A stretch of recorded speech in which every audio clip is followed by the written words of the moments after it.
faut imaginer un curieux mélange entre la comédie américaine, le stand-up anglo-saxon, c'est-à-dire la comédie en solo, et puis un scénario de cinéma qui aurait pu être tourné par Scorsese ou par Sergio Leone, parce que la pièce est absolument contemporaine du Parrain et aussi de Il était une fois l'Amérique.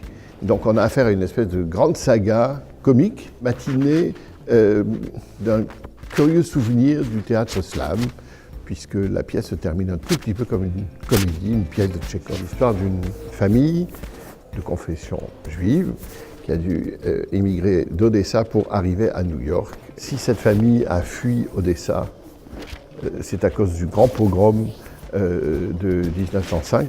Et le héros de la pièce, le père de famille, qui se fait appeler Eddie, mais qui s'appelle au fond Yitzhak, et il veut être plus américain que les Américains, ce qui, bien sûr, va lui coûter extrêmement cher. Une pièce qui est bourrée d'histoire. On n'y va pas dans un temps exclusif, comme habituellement au théâtre.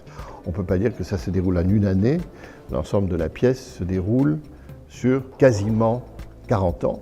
Et donc les personnages vieillissent et rajeunissent à vue d'œil, ce qui pour les comédiens, comme pour le metteur en scène, la costumière et le scénographe et l'éclairagiste est un formidable challenge, c'est quasiment un challenge de cinéma, puisque l'auteur, Herb Gardner, a décidé que d'une seconde à l'autre, on changeait d'époque grâce à un jukebox qui explose et qui chaque fois fait naître des musiques d'un autre temps. Donc les musiques populaires américaines, et pas qu'américaines, les musiques populaires yiddish rythment l'ensemble du spectacle.